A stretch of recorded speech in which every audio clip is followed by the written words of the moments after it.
All right, and we are back. We want to start our interview this particular morning. Actually, it's sort of like a discussion, dissecting the education sector and looking at the twists and the turns. I have stakeholders and even leaders who sit in the committees that on a regular basis, if not daily, when they're having a sitting, discuss some of these emerging issues and sort of like try to craft a way forward on how best to address them.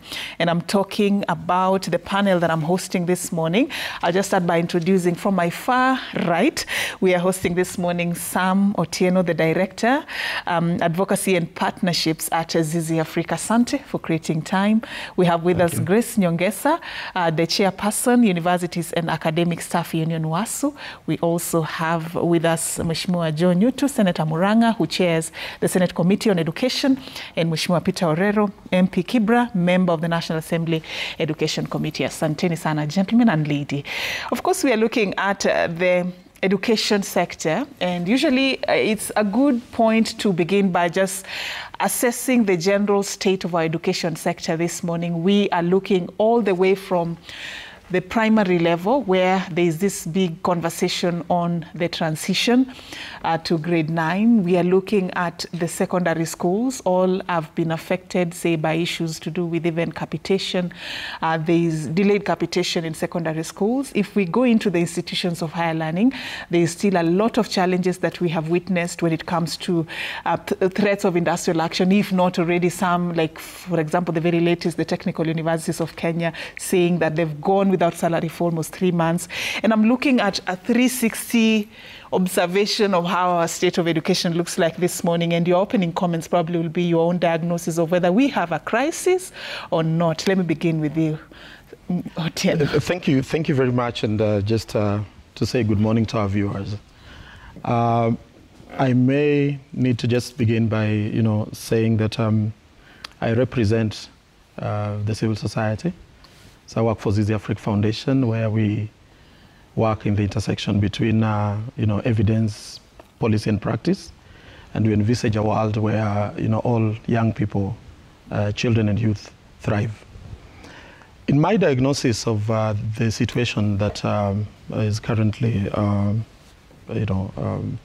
happening in our education system, I think, I may not call it a crisis, but I think there are a number of challenges that we need to overcome, and challenges that I think we should have been able to avoid. Challenges that stem from poor planning, and I think sometimes just lack of political will to be able to do things, because we have been implementing the CBC curriculum for over 8 years now. And if that is the case, then it means that it shouldn't have looked as if we've been taken by surprise, that we have, children that are transitioning to grade 9. It means we would have resourced this process very well. It means we would have planned and prepared our education system to be able to support this particular transition.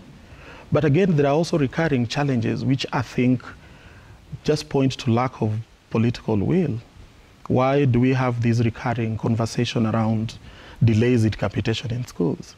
How do we expect children to be going to school? How do we expect the head teachers or the school leaders to be able to manage schools? All right. It points to something that speaks to the little importance that we attach to our education.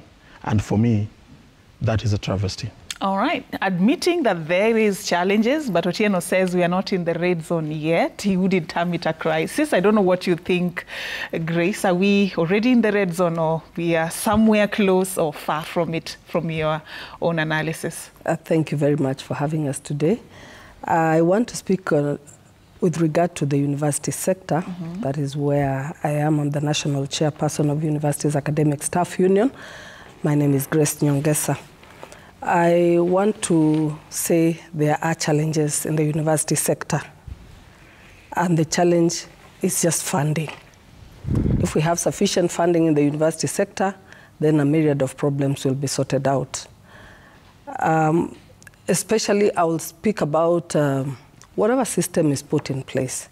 Could you have the salaries of the staff paid directly by the Exchequer, as opposed to universities being asked to look for funds to pay for staff salary and other activities in the university. The reason I say so is because as a result of lack of payment of salary by the government, then it is the staff that suffer. We have seen pension schemes collapse. The one of Technical University totally collapsed. We have read recently of University of Nairobi, Moi, Egerton. These institutions are suffering, members are suffering there, because if the university does not receive enough funds, what happens is the third-party payments are not met, and it's the staff that suffer. You can imagine working for many years, and then you leave without your pension. All right. And if the staff suffer, then this trickles down to whoever the staff is supposed to be serving. Well said. We're beginning to get a diagnosis, seems like. But Mheshimiwa, what are your thoughts? And also, you know, even just responding to some of the concerns he has raised about the lack of political goodwill as one of the things that probably would be leading to some of the challenges that are bedeviling the education sector. So thank you, Safi. We have many challenges in the education sector, like my co-panelists have observed. But talking about lack of political goodwill, I think sometimes, I would want to look at it from a completely different angle. Mm-hmm. I think political interference also causes us some problems in education. And why do I say this? If you look at CBC, basically, junior school initially was supposed to be domiciled in secondary schools. But when the current regime came into power, I think His Excellency the President responded to the cries by parents then, because parents were not comfortable with letting the grade 7 pupils join secondary school. And so, although maybe the professional plan was to have this particular segment or this particular level of education domiciled in education, of course, the president politically, and of course, I don't blame him. He was responding to, like I've said, the pressure that was there from the public. Then I think a pronouncement was made that junior secondary school was going to be domiciled in primary schools, which has caused us very many problems because one, if you look at the current situation, we are not very sure that we do not have enough teachers to handle the junior secondary school. While this year, secondary schools are not admitting Form 1s. So that would tell you that there are teachers in secondary school that could be competent to be teaching junior secondary, but will not do that because they're in secondary school and junior secondary is domiciled in a primary school. So I think I would call that now political interference. So sometimes I think you'd have to look at it as the problems we get from political interference, even again when you're talking about lack of political goodwill. And again, I hope I'm not taking too much time. If you look at capitation, for example, again, there has been a lot of political interference, which some may want to call a lack of political goodwill, because capitation is not only being delayed to be disbursed, but amounts, and now no less a person but than the PS Basic Education has admitted that the amounts, especially in secondary school, which used to be about 22,000 some hundreds for each learner, has now been reduced to about 17,000 Kenya shillings with the inflation and of course the value of money, the same value of money. Then that brings a lot of concern. So basically, it's not all gloom, but we have challenges. And political goodwill, political interference is something that we may need to look at and decide, are we going to let a policy formulation be done by the professionals, and we go as per what the professionals tell us and not interfere politically. All right, political interference, political goodwill, you know, a choice of terminologies there. But Mheshimiwa Orero, what are your sentiments as well? This is an area that you're very passionate about. You've been very vocal about, you know, issues that have emerged in the education sector. If you look at it today, are you happy with what you see and the direction that this is taking? Thank you. Of course, you know, I'm not happy. I don't know. I wouldn't if you don't say. You have pronounced yourself that I've been critical on education matters, because that is where my life is. I've been in education for over 30 years. And I've looked at various regimes and also various policies change. And the framework sometimes depend on transition of different political parties in this country. And we have not looked at education as a completely different institution that should be run independently by the professionals.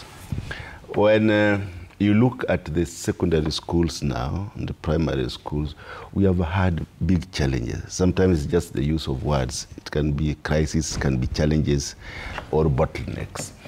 But we are saying that as at of the moment, by the time Professor Magua was the CS of education, I think this CBC had been domiciled in a secondary school.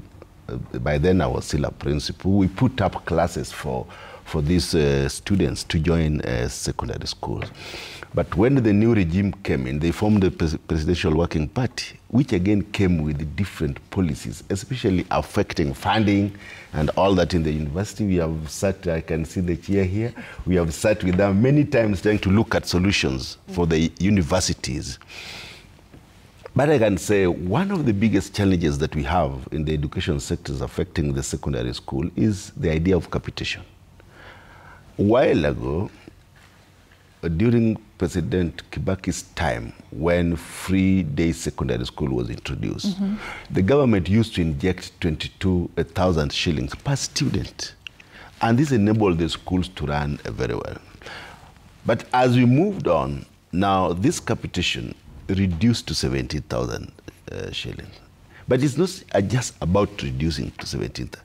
Out of these 17,000 shillings per student annually, not all of it is released to the schools. On time. Was there sort of like a justification as to why this figure probably would have moved from 22,000 to 17?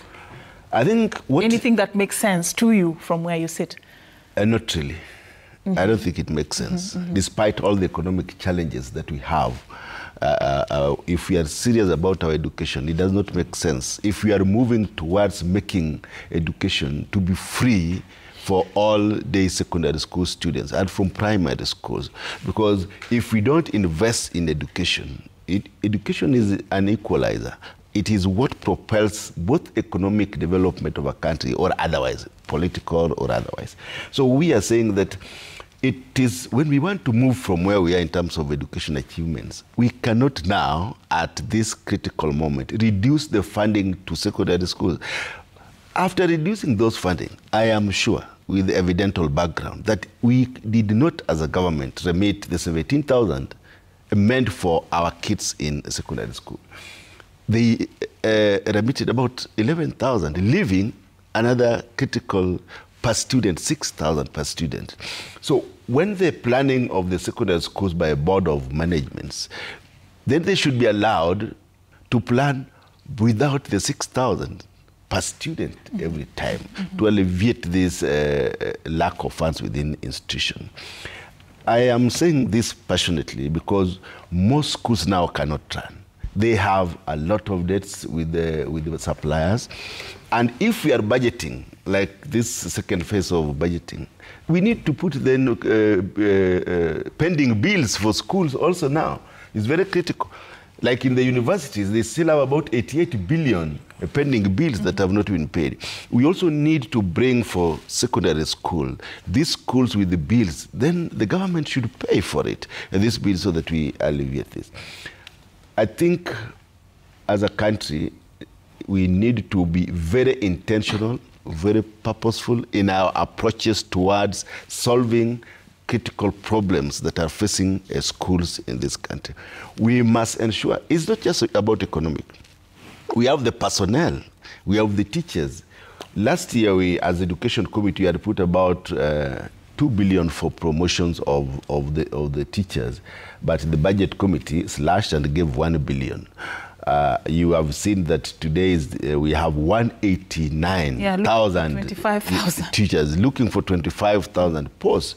This is because for the last 17 years, there was a stagnation in promotion of teachers in this country. There were no funds that were allocated for teachers in this country. So even as the government of the day puts 1 billion for promotion, that it makes the chances now. It is about the money that they have, which determines the number of teachers who can be promoted. Right. So they need to put more money for the teacher. Can you imagine somebody not being promoted for 17 years, stagnated? Yesterday, I was in a function down in Homa Bay. A teacher came and approached me. She had graduated in 2009 and has not been employed up to today. She has 2009 to 2025. Yes, to date. I also had one who was 43 years. He graduated, has not been employed. We have to be very purposeful because such kind of people now, you can only predict that they will live in a depression for the rest of their lifetime. Right. So as a country, we must deliberately look at the problems that are facing the education sector. I like how we've begun, of course, looking at on the surface what could be ailing the education sector. I like also the optimism. Seems like, okay, fine, we have a problem, but we are not there yet in terms of just, calling it a crisis. Depends on how you look at it. But we will be looking at the best way forward with my panel here once we come back from this particular break. If you have any issues as well that you can raise with us, you're a teacher, you're a stakeholder, you are a student, be it in primary or even in university, please engage us on social media at Citizen TV Kenya, at Safin_Aching, and we'll share your thoughts and your questions when we come back from this particular break. Do stay with us.